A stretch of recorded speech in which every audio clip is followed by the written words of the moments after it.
Good conversation here.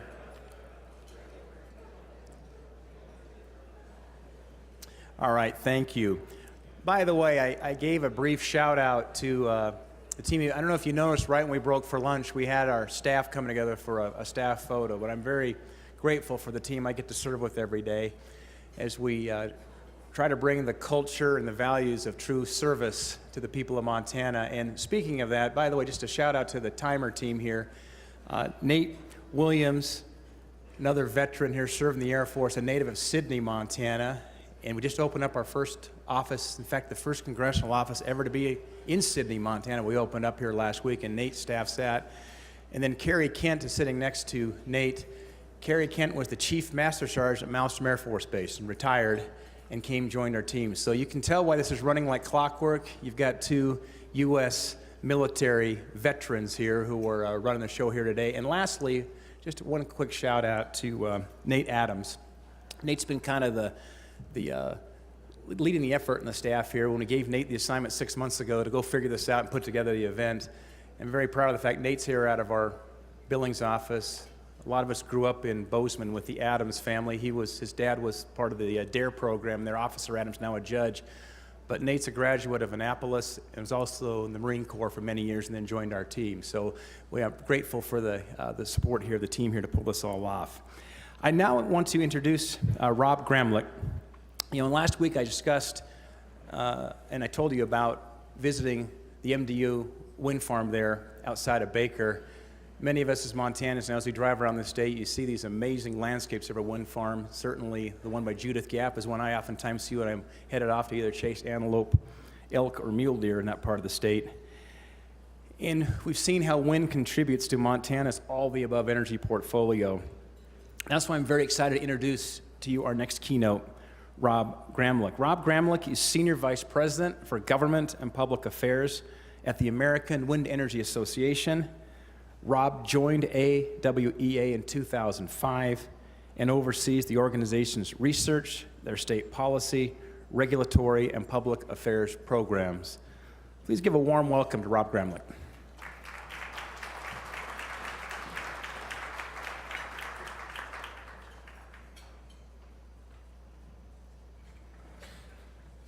Thank you, Senator. It's an honor to be here. It's great to be with you all and see some familiar faces. I'm told Commissioner Travis Kavula is here, but the last time I spoke to an audience this big, Travis called me at 7 a.m. as I was climbing out of bed to come speak to the NARUC, the State Regulator Conference, at 8 a.m. And so I drove the 13 miles through the snow in Washington and got there. So anyway, I have no excuses this time, so it's harder. Well, I want to talk about what's going on in wind. We have a lot of exciting developments, some of which you may be aware of, and maybe some not. And look forward to questions at the end. We can talk about the Montana opportunity. The Montana opportunity in wind energy is, of course, massive. The resource is effectively limitless. Nationally, this state is nobody exceeds the resource that is here, and so we'll talk about what that means for the state and how to exploit that opportunity. Transmission is going to be a big part of that discussion. So let me see if these slides work. Oops, not sure. There we go. So why don't we talk nationally about the wind energy experience recently and what's going on for wind. First of all, we're very proud to say that wind energy led the nation in new generation capacity last year. Wind was over 8 gigawatts, and solar and gas were a little bit behind that. This reflects the recent years, the last 5 years, wind has been about 28% of the new generation capacity. So wind has been growing strong, not always steady. There's been some year-to-year ups and downs in that, and that relates to the production tax credit, which has been sort of on again and off again at the federal level.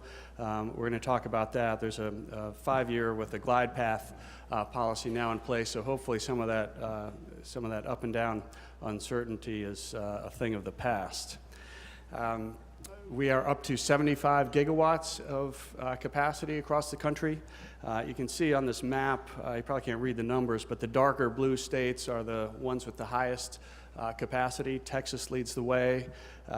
California, Iowa are two leading states. It's interesting to kind of look at what drives wind in some of these states. Obviously, those three states all have good wind resource, but Texas, as an energy state, energy producing and exporting state, in many ways similar to Montana in that respect, knows a lot about infrastructure and markets and are willing to pursue those things, and those have been key ingredients for Texas's wind power growth. They built some transmission lines out to the resource, distance-wise, not really any greater than what Montana would look at to get to market.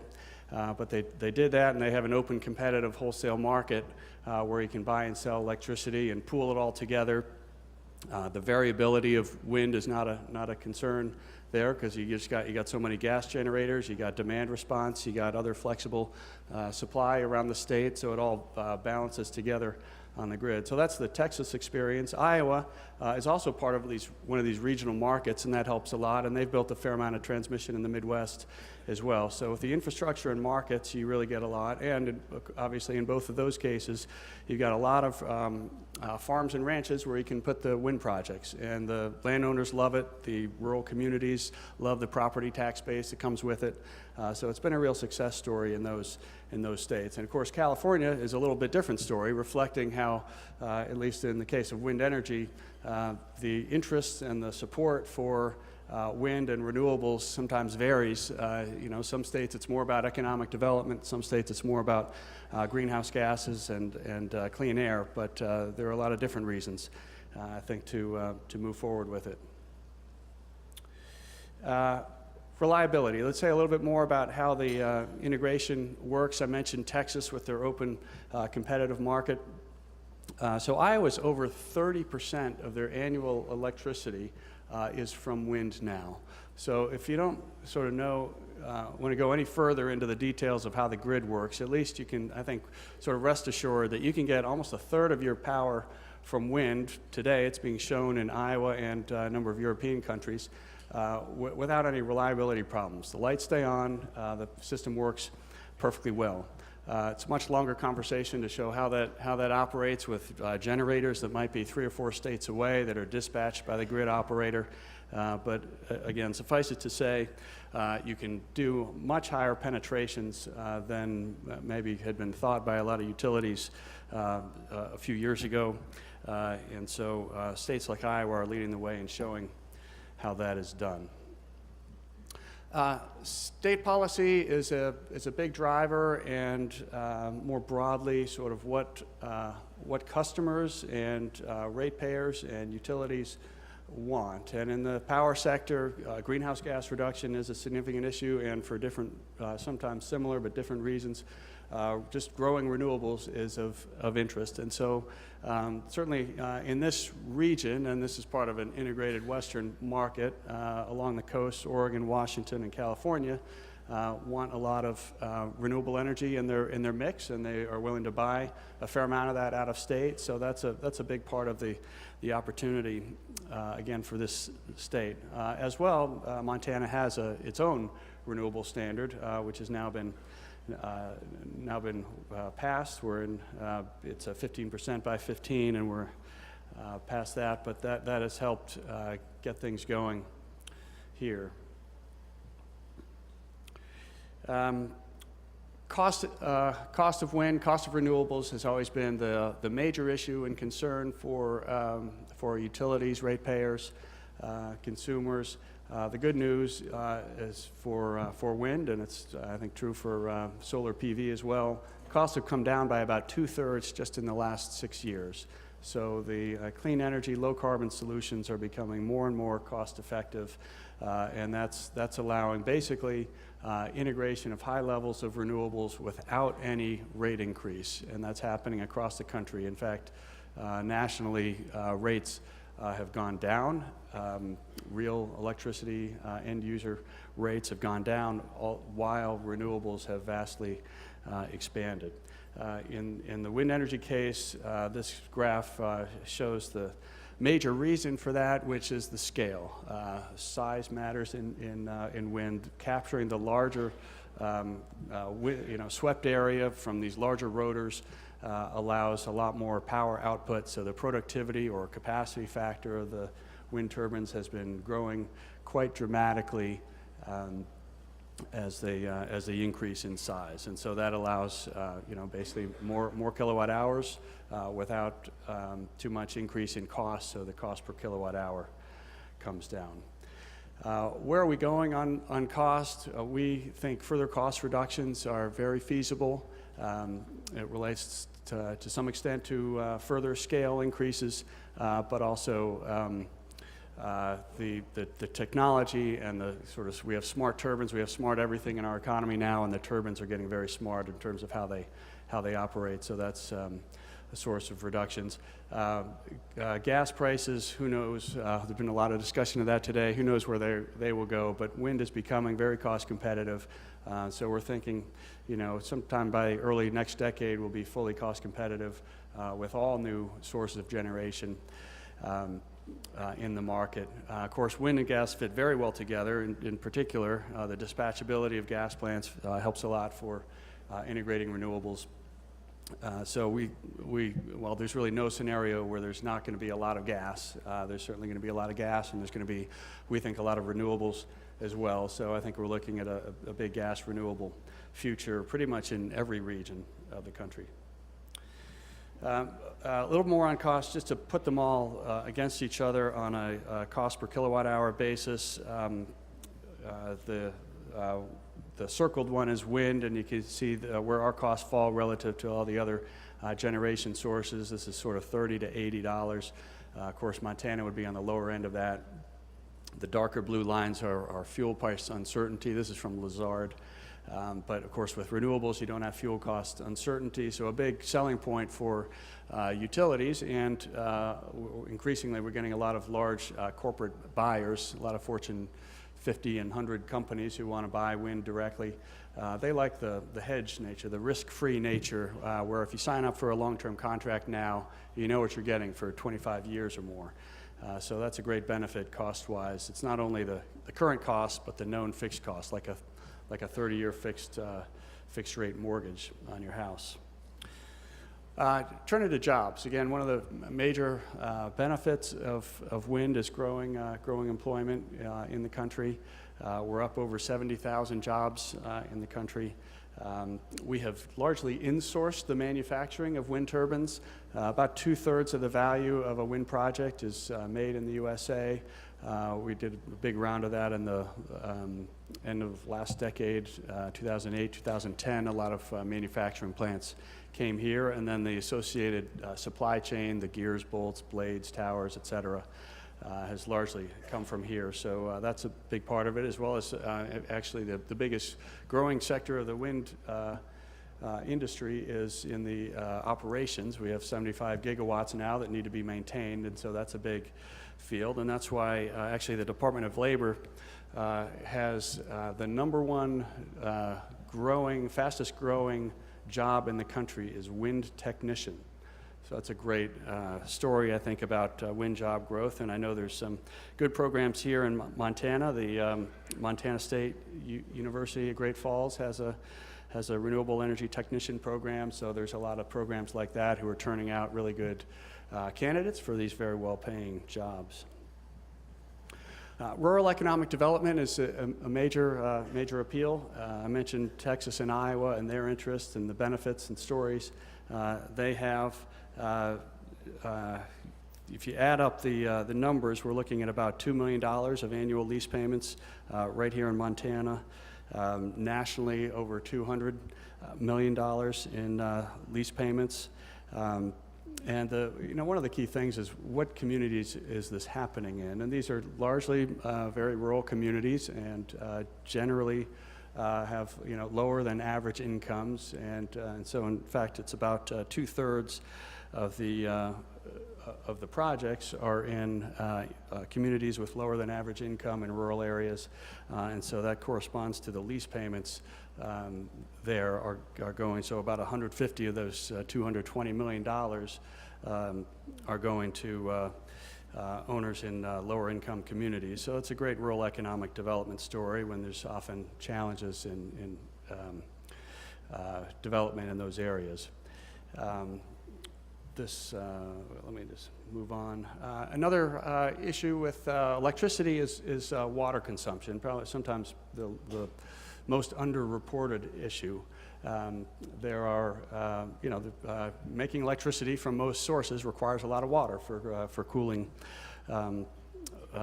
plants. And of course, wind is virtually water-free in its consumption, and so if you add up the savings in terms of what you're displacing on the grid, it ends up being about 226 gallons a person nationally, and in Montana, in aggregate, 937 million gallons of water per year are saved from the wind energy already here. The big issue in the utility sector is how to reduce carbon.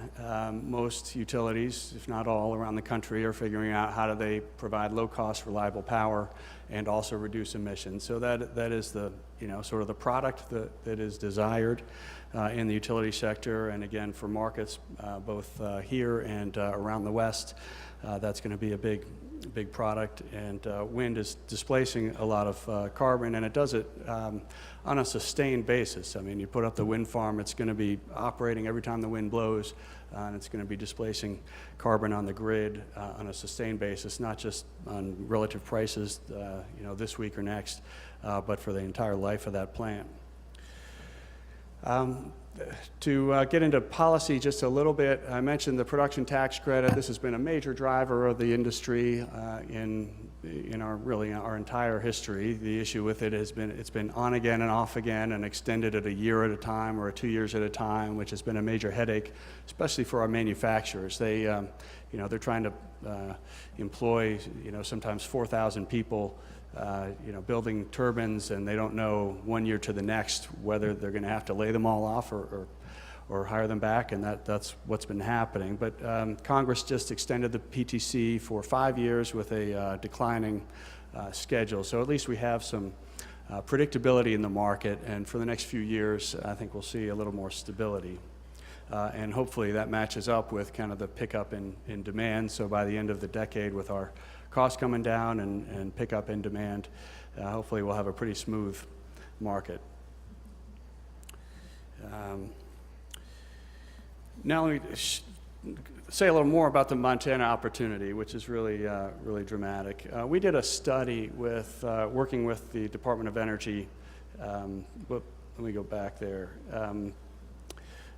Looking at 20% wind energy nationally by 2030. And we did this back in 2008 with the Bush 43 administration and their Department of Energy and Renewable Energy Lab.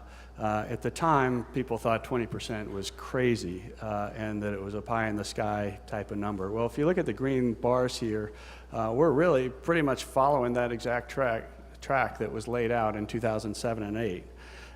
It amounts to nationally around 7 to 10 gigawatts per year of installment. That's roughly what we're looking at over the next few years, so we think we'll still stay on track through this decade. But the other thing the study did, and we'll get to the next slide and show Montana. If you look at the pie chart there and see Montana as one of the bigger pies in the country, the study looked at where would the optimal place be to build all of this wind, and you take into account two major factors: the cost of the wind based on the resource, as well as the cost of delivery through new transmission lines. And the major challenge here, of course, is how do you deliver this power to market? Well, if you look at the cost, per kilowatt hour of that power, you could, if you demand energy along the coast, say, as well as the interior states, and you take the cost of production plus the cost of transmission, it's still, Montana comes out as really the biggest market in the West, the biggest expected source of wind power across the West. So basically, if we can figure out the kind of the rules and regulations and institutional issues around transmission here, factoring in the cost, this state has the biggest wind energy opportunity across the West. This is looking at let's see, 30 gigawatts by 2050. And most of that is front-loaded in the near term, so 22 gigawatts or so by 2030.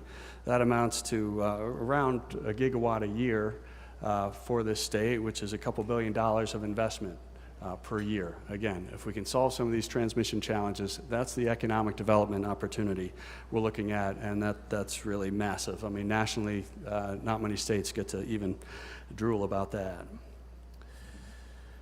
So let's turn to transmission. How are we going to get that? There are some lines that have been sort of in and out of transmission plans. The Bonneville Power Administration unfortunately dropped this line, this Montana to Washington transmission line, and the reasons don't make any sense to me anyway, but we need to work with, I think, neighboring states and the Bonneville Power Administration and figure out how we're going to get optimal, well-sited lines built that deliver low-cost, reliable, clean energy to market. This one would be one example. That would be a great one.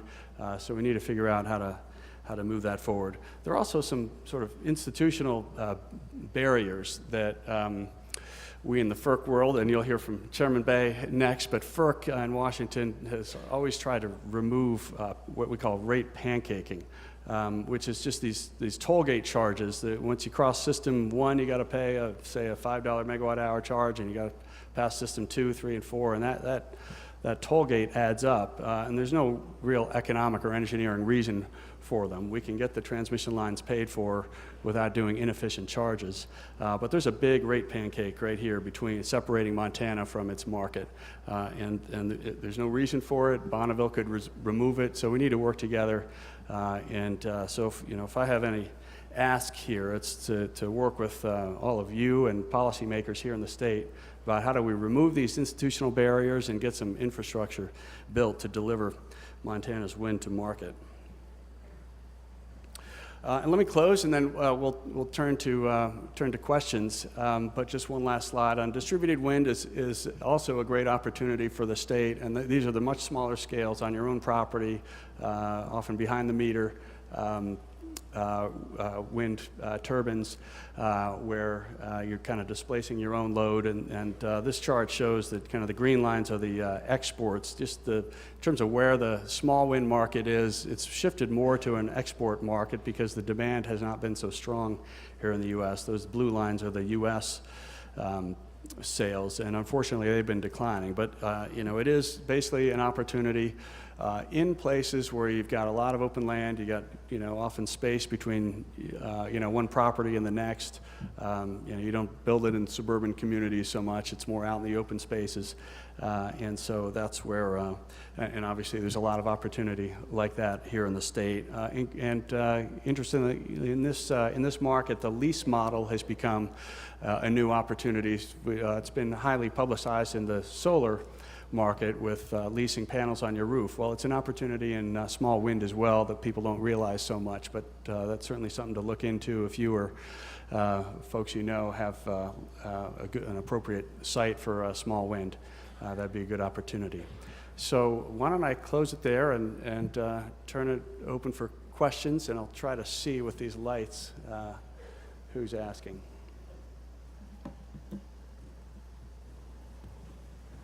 Yeah, thank you.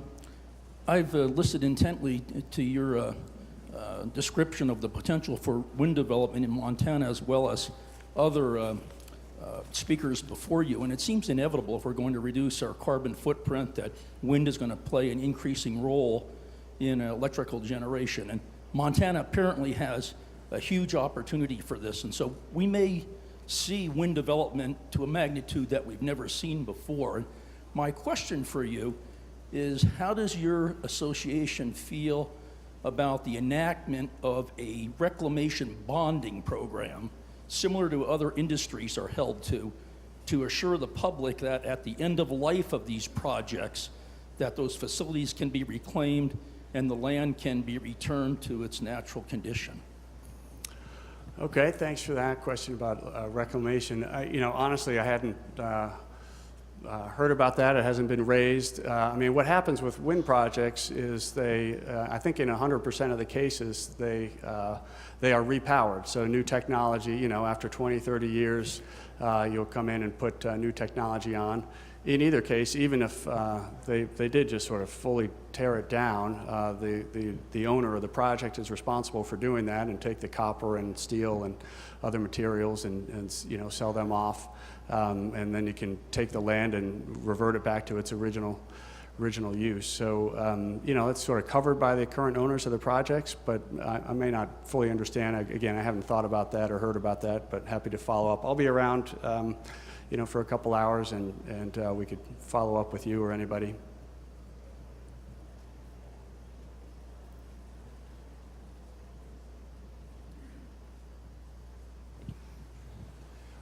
Hi, Rob. Jeff Fox with Renewable Northwest, and I've actually grabbed you already a little bit and talked to you about some of the transmission challenges that we have here.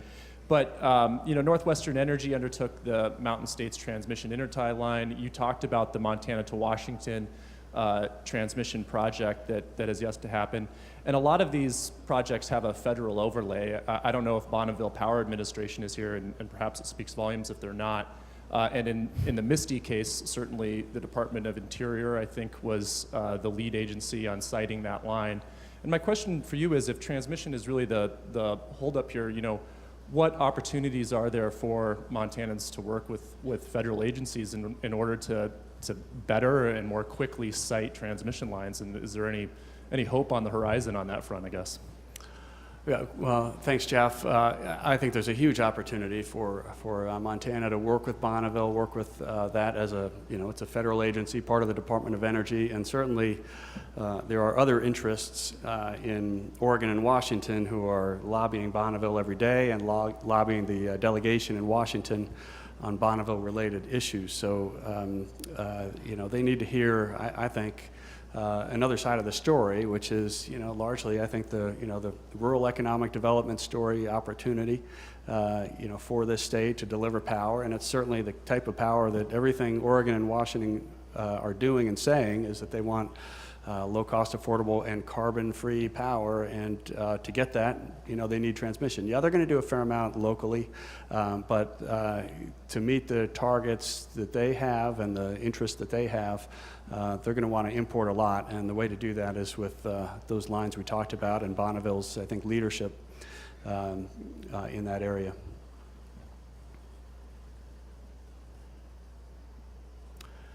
I think we might have time for one last. No? Got a wrap. I can't see. Call it a wrap? Okay. All right. I guess we're out of time, but thanks everybody for your time and attention. And again, I'll be around. Love to chat with any of you about any of these issues. Thanks a lot.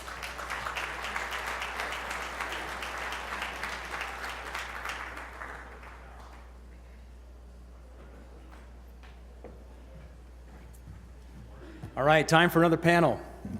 Our next panel is going to discuss issues relating to energy regulation, supply, and transmission. So I need to get Travis Cavullo to come back up as our panel moderator.